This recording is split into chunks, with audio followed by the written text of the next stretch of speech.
Apa kabar untuk sahabat-sahabat Mas RT? Lama tak jumpa. Oke, teman-teman semuanya ya. Mas RT akan memberikan informasi buat sahabat-sahabat semuanya, yaitu sekitar 902 honorer daerah akan dirumahkan. Tidak bisa jadi P3K penuh waktu ataupun paruh waktu. Nah, di sini ya, jadi untuk teman-teman semuanya, sahabat-sahabat Mas RT, sebelumnya saya ucapkan banyak-banyak terima kasih yang selalu mengikuti Mas RT. Dan jangan lupa di like, komen, subscribe, dan lonceng notifikasinya dibunyikan, biar teman-teman tidak ketinggalan dengan video-video terbaru dari Mas RT.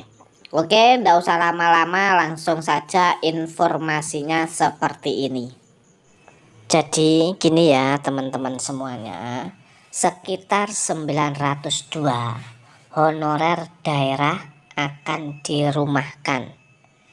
Tidak bisa jadi P3K penuh waktu atau paruh waktu. Nah, ini dirilis hari Selasa tanggal 10 ya, Juni 2025 sekitar jam 12:53, hampir jam 1 siang ya. Jadi pemerintah tengah mempercepat penyelesaian tenaga honorer di seluruh Indonesia. Hal ini sebagai bagian dari amanat Undang-Undang ASN nomor 20 tahun 2023. Salah satu langkah konkretnya adalah melalui seleksi pegawai pemerintah dengan perjanjian kerja P3K tahun 2024 yang digelar dalam 2 tahap.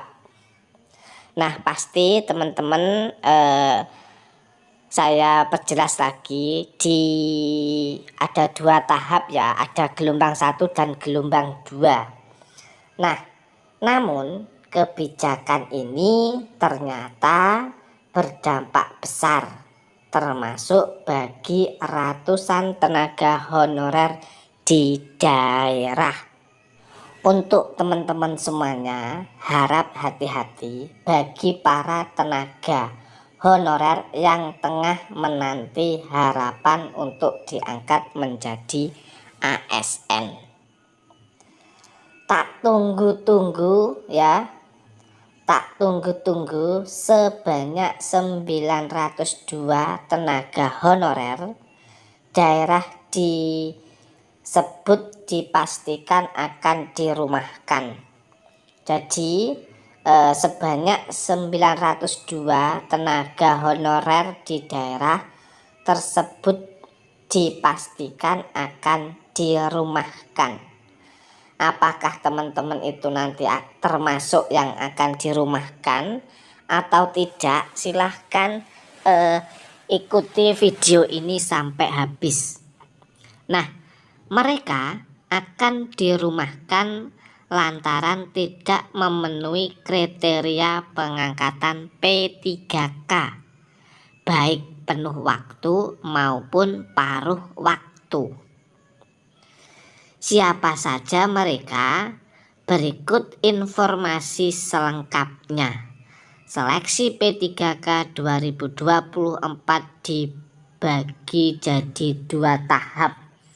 Silahkan diikuti baik-baik video ini biar teman-teman tahu dari 902 tenaga honorer di daerah tersebut dipastikan akan dirumahkan. Mudah-mudahan teman-teman tidak dirumahkan ya. Silahkan berdoa baik-baik buat teman-teman semuanya. mudah-mudahan di daerah teman-teman semuanya aman, tidak ada yang dirumahkan.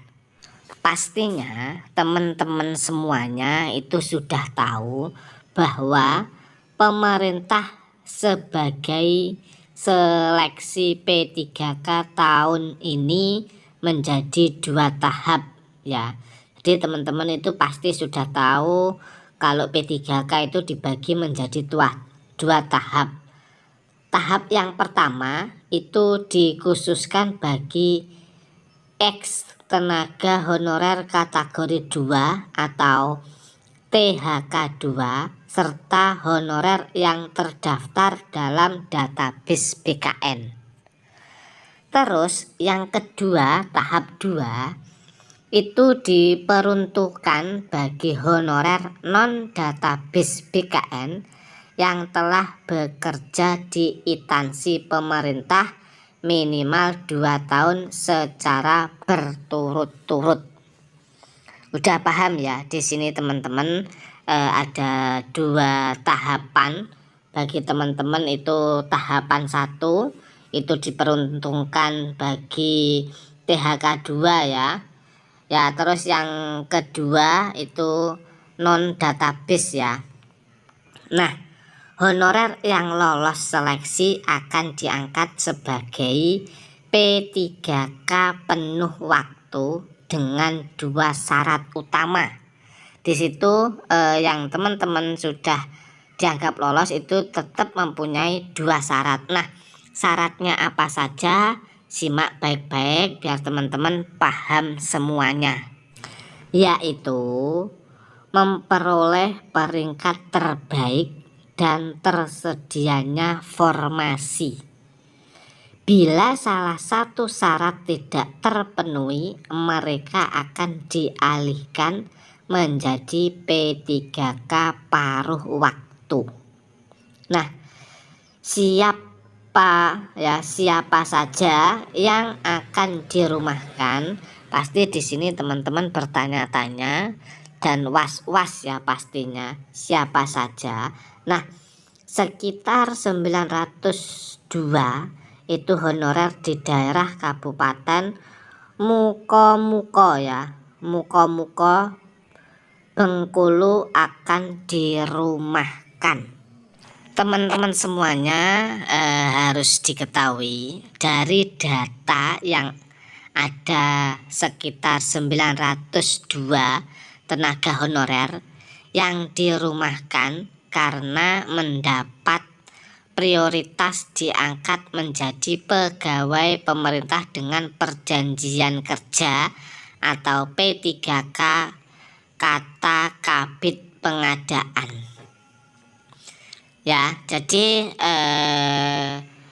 pengembangan SDM dan pembinaan ASN atau BKSDM Kabupaten Muko berdasarkan petunjuk dari Kementerian Pan-RB, terdapat beberapa kategori tenaga honorer yang tidak dapat diangkat menjadi P3K dan harus dirumahkan. Nah, siapa saja yang dirumahkan? Mudah-mudahan teman-teman tidak ada yang dirumahkan ya.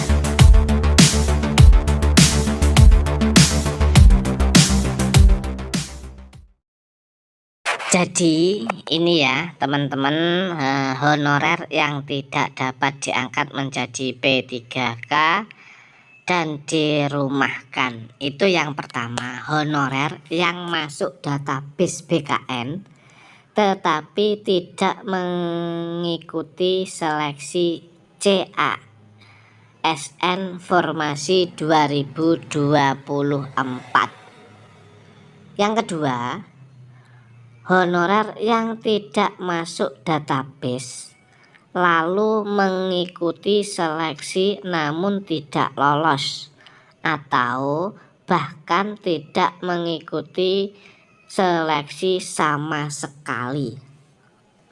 Yang ketiga itu honorer yang tidak ikut seleksi P3K tahapan 2 meskipun memenuhi syarat masa kerja. Nah ini ya poin yang ketiga, honorer yang tidak ikut seleksi P3K tahap 2 meskipun memenuhi syarat masa kerja. Nah tenaga honorer yang tidak mengikuti seleksi P3K tahap 2 formasi tahun 2024 termasuk dalam kategori yang tidak dapat diangkat menjadi P3K paruh waktu, sehingga kehilangan prioritas itu yang dirumahkan. Teman-teman sudah paham ya di sini semuanya.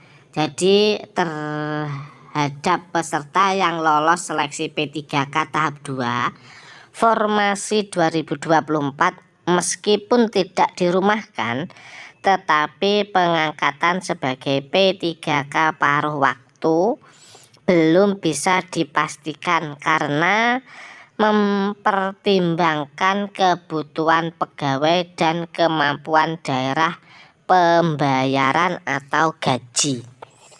Ini di sini saya singgung sedikit. Jadi gaji itu tidak sama ya dari provinsi, kota, kabupaten, itu tidak sama semuanya. Jadi itu ya teman-teman semuanya yang bisa disampaikan Mas RT. Mudah-mudahan informasi ini bermanfaat buat teman-teman semuanya, dan Mas RT undur diri. Terima kasih yang selalu mendukung Mas RT.